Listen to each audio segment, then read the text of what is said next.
Afghanistan is a place we all know to have seen too much death.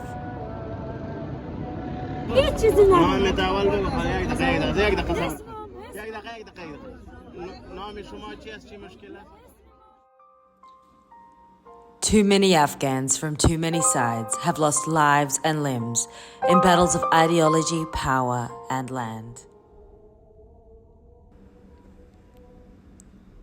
You can forget it is a beautiful country beneath the bloodshed, but let us not forget that Afghanistan is also a country personified by survival, toughness, tender faces, and a zest for something better.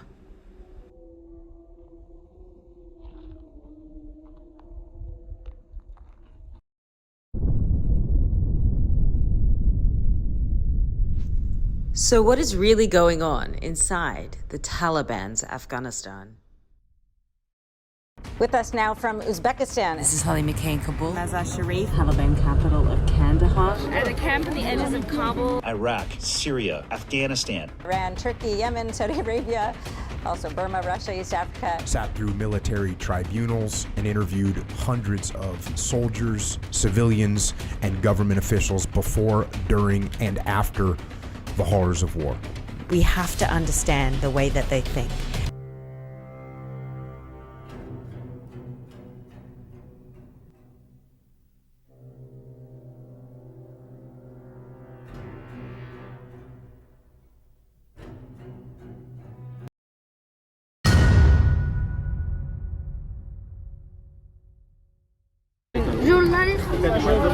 We're at a camp in the edges of Kabul. It just opened 5 days ago for the people that are fleeing the Taliban fighting. There's about 200 people arriving by the day, and there's probably thousands of people kind of everywhere. There's no food, there's no toilets, there's no privacy for the women.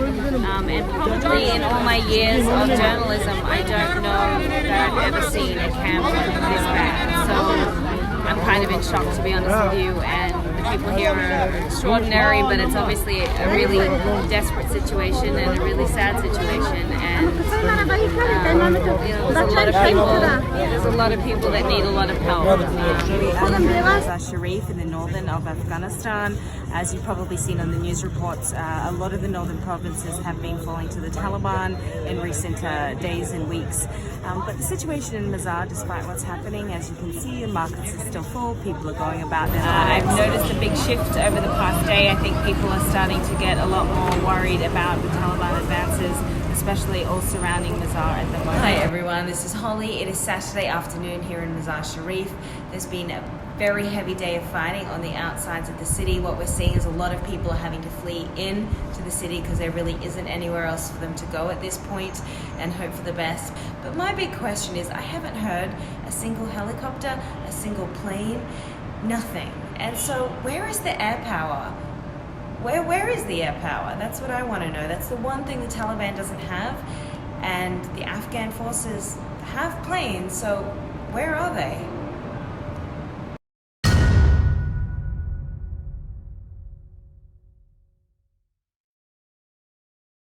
Did work this afternoon and decided to go out and have some shisha at a little spot close by, and it was just very bizarre. The streets were really empty, which is unusual because Mazar is typically teeming, and it was just strange. You could feel a strangeness in the air. The television in the hookah place, which is always on with weird soap operas, was turned off, and Jake and I just felt very funny and decided we needed to come back. And then we came back, and pretty much 20 minutes later is when the city fell, and we saw people or heard people coming in on motorbikes, which is all the Taliban, and there was some gunfire, but not really too heavy at all. It was just very sporadic. But right now it is just past midnight. So it's almost 3 o'clock in the morning and things are very quiet. Still a little bit of gunfire, but not very much. I really should get some sleep, but I don't know that that's going to happen. Not very useful when people are emailing me stuff basically saying you can't get out and you're doomed, so fuck off. not a good thing to say to someone right now. So right now it is 6:47, and the Taliban sort of seem to be slowly waking up. They partied all night with their music and God knows what else. Hi, it is about 1:30 in the afternoon, and I was feeling good for a little bit, and now I'm feeling a little anxious again. I think the phone in the room started ringing, and that just made me feel anxious because the sweet people in the hotel are basically here because of us again, and I feel very in debt to them, and I also feel a sense of guilt because I'm trying to plot how I'm going to leave, and I know that these people can't, and they're very kind, and I feel for the Afghan people and what they're about to go through. Hi, we are tired but feeling a little better and trying not to be too disheartened about this unique situation that we found ourselves in here. Taliban is waking up, they're out on the street, they're partying on their bikes. Some of them have got hold of, I think, police trucks and are having fun playing with the sirens and, living the life. So it's just, it's 3:30 something or other, and we are playing with the body armor. What? I don't know, just because we want to, and we're hoping to get out of here soon, which will require us to make some good use of our Kevlars. Other than that, just hoping for the best, and still hoping for the best, staying positive, but yeah, my heart really breaks for Afghanistan. I'm still in shock that it fell so fast, and the level of corruption within the military ranks is what I blame for a lot of this, and you'll be hearing a lot more about that from me soon, but right now we're just going to get the F out of here. Several days later, my photographer Jake and I did get the F out of there. These two Taliban elders picked us up. Only we decided to stay. Just because our countries leave a place doesn't mean that we had to. And I felt that this was the most important time for journalists to be on the ground.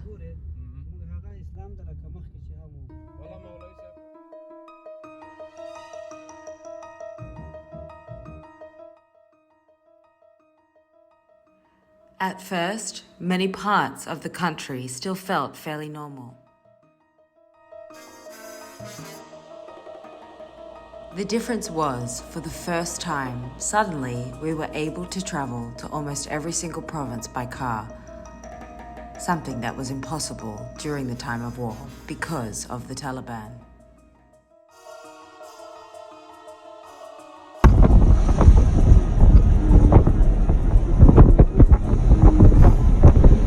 We found some odd things, like the Taliban putting up a billboard of Bo Bergdahl in celebration of their victory. And there were some unique modes of transport.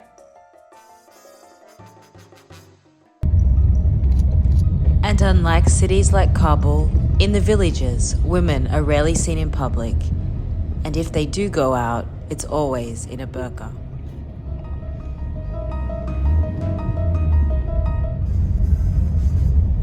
But at first, the Taliban was strangely open to press. Even these Taliban members who run a suicide bombing school out of a kindergarten. And despite the growing of poppies being haram by the Taliban themselves didn't hesitate to show us their crops in Helmand. Even the men at the tiny mosque where Mullah Omar founded the Taliban in the early 90s welcomed us in. The Taliban loved posing for photos and often harassed photographers to make sure they sent them to them on WhatsApp. The not-so-fun moments of being mobbed on the border of Pakistan in Spin Boldak. But not every Taliban was happy to see us, and I'm not talking about these cheeky kids. Yeah, well, it's kind of actually better than being surrounded by 100 or so people. But Being detained versus being mobbed. yes, There's a difference. So. but there you are getting interviews, and here you are detained. So it's a different situation here. I'm sure the Kandaharis will be nice to us. Let's see. The Kanari is very nice to each other, so But they are nice to other people as well. your beard's less than mine. They will not tell him anything. I still have no idea why this kid has a thermal scope on his gun. Even he doesn't have any idea. They just like hold it.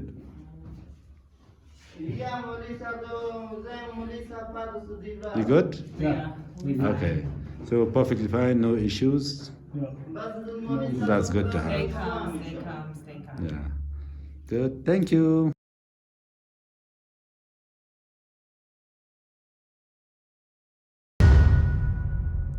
Despite the Taliban's denials that ISIS even exists, we managed to find a fighter one afternoon in Kuna province. Nazifullah.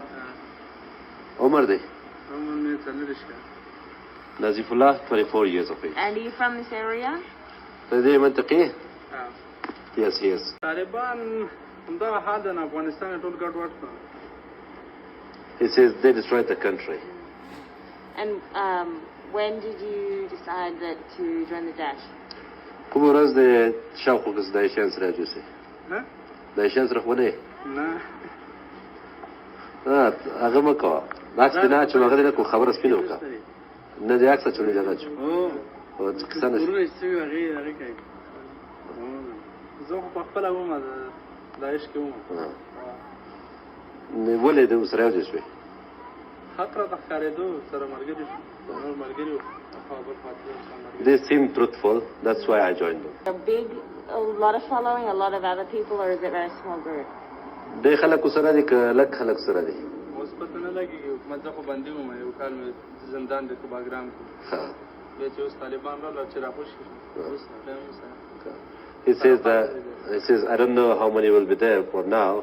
I was in Bagram for last 1 year. When Taliban came, they released everyone, so I came home. So you got out when Taliban came? Yes. And they knew you were Daesh, or they didn't? Kawai पैदल से Daesh answer है खबर बोल रहे तालिबान ना तालिबान खैर तालिबान ने खबर दी He says the Taliban knew it and the previous government arrested me on the case of ISIS. And were you fighting when you got arrested?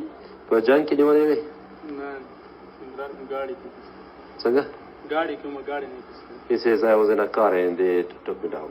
Did you do any fighting at all? जंग निकले जंग निकले ना सोचे हुआ तालिबान ने नहीं दिवसती हुकूमत ने नहीं दिवसती हाँ He says I have a broken leg but I haven't fought. How did you break your leg? خير خير سجى ماتشوا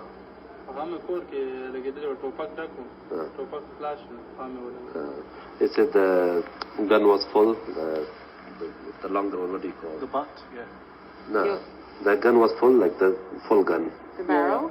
Yeah, and it just got opened up in Your gun or someone else's? his own gun. What is the Daesh and you want to see happen to Afghanistan?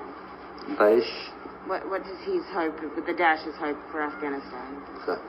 the Daesh سربند افغانستان لپاره تخپل سربند افغانستان لپاره افغانستان نو اسلامي قانون براشي او قرآن بنافذ شي قرآن د حدود لاندې به جون تیر شي د شریعت د مطابق او ښځې به حجاب کې ګرځي نارینه به سنت په طریقه کوي پیسې به جګي ډېرې به سنت په طریقه ټول جامې به د سنت په طریقه ټول لباس صحیح اسلامي لباس کې به افغانستان کې جون کې ټول نړۍ کې ځان افغانستان کې نه زموږ لوی دښمن چې دا اول پاکستان دی زموږ مقصد دا نه دی چې موږ افغانستان وران کړو نه یې ورانوو خو باید چې موږ اول پاکستان وران کړو او افغانستان خپله جوړ دی پاکستان د لاسه وران دی He says that we want to implement the Sharia law and we want to implement the way our Prophet was living, like the way he was clothing and the dressing was, the hijab for women is there, and our first target is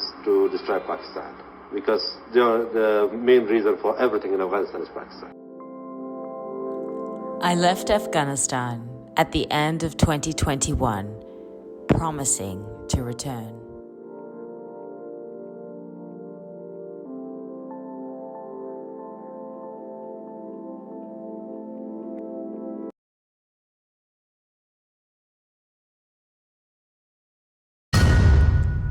So I went back to Afghanistan on a Cam Air flight from Abu Dhabi, the only woman on board. In many ways, it felt like the same Afghanistan, yet it was so different.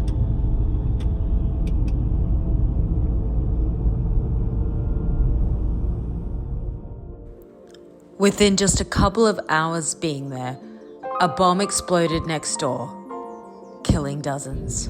Naweed, what's happening?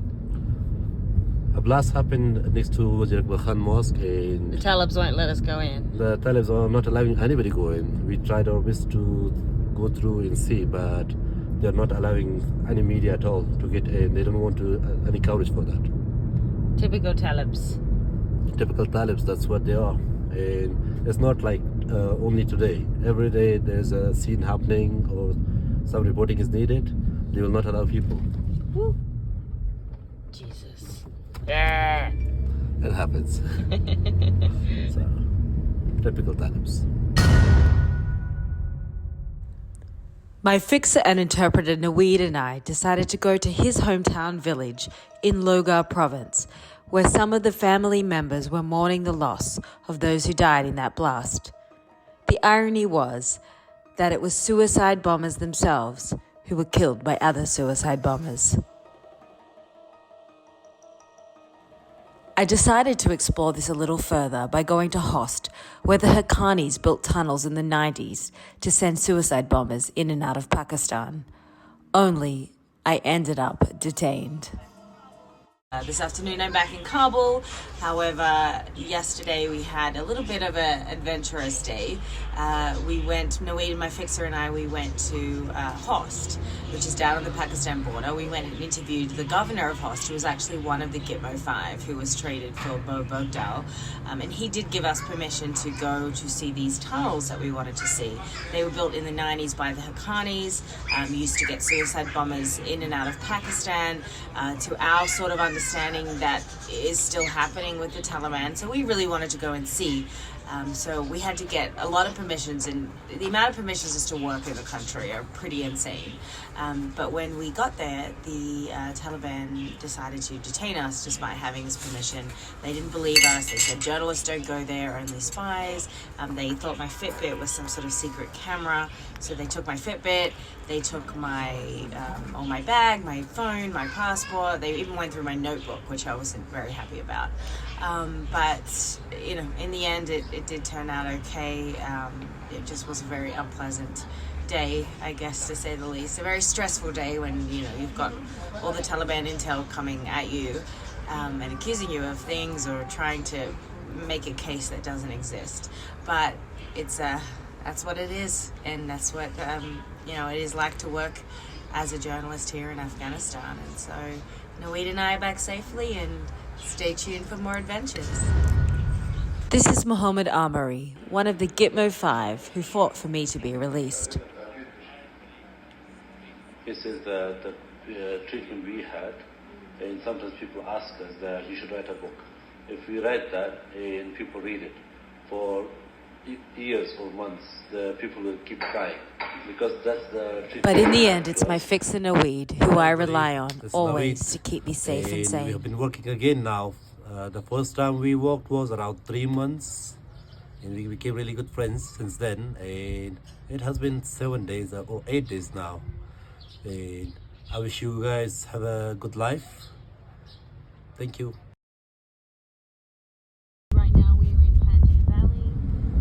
Not to be deterred, we ventured into Panjshir Valley, the place where there were supposed to be thousands of resistance fighters.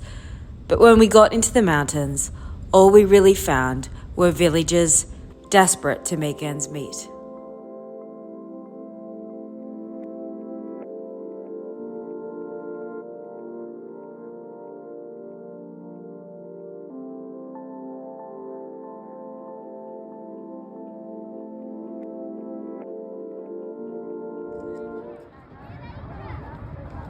While life for women in villages probably won't change that much, it's hard not to feel for the women in Kabul who are staring out at a world that they used to belong to.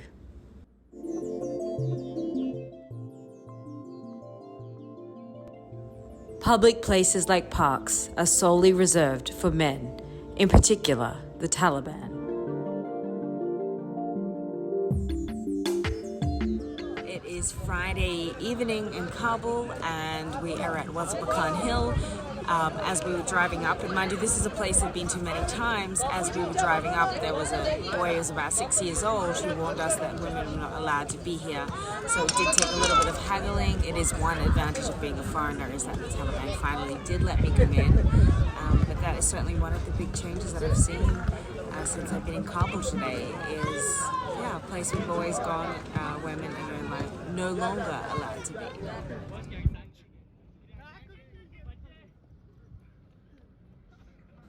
Something as simple as going for a horse ride required me to do a lot of begging and then have to go to a secret place where nobody could see me.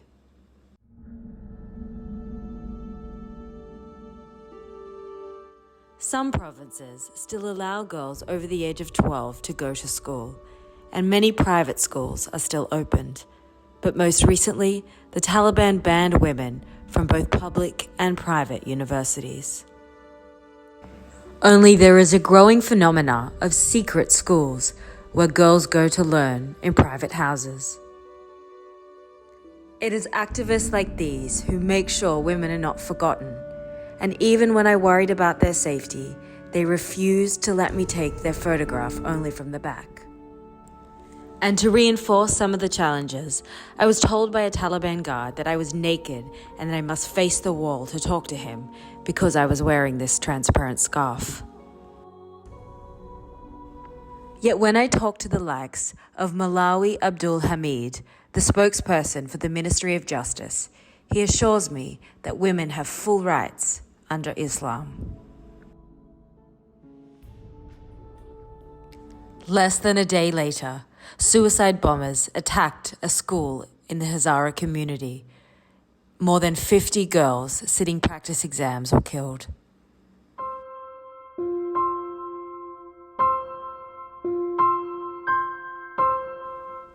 Every single one of these girls and women lost somebody they loved, and yet the Taliban wouldn't let them inside to even collect their books.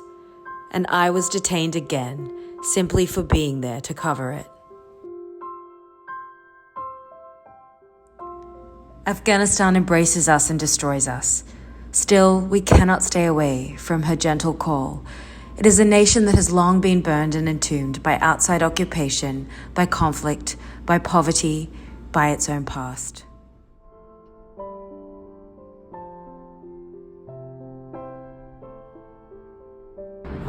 We have had a few troublesome and good days. With Hollie McKay in Afghanistan, we went to the provinces, went into Taliban, and have small two detentions alongside the way. I'm having my last tea at Shisha in Kabul before I leave. It's been a really whirlwind trip. Naweed and I went to lots of different provinces. We covered lots of different stories. This morning was really sad because we were with the Hazara girls who lost their sisters and their family members and their loved ones in the horrible attack a couple of days ago on a school, an institution, as they were sitting their exams. At least 35 dead, dozens more wounded, and it was just really heartbreaking to sort of see their pain and how they didn't really have the support. And I mean, we need to do a lot more for the Hazara women. And so it's been a lot of highs and a lot of lows and a lot of challenges dealing with the Taliban. I don't know if I'll ever fall for a place the way I fell for Afghanistan. And the truth is, I don't know if and when I can come back. But I do think a lot about the children and what their lives will be like.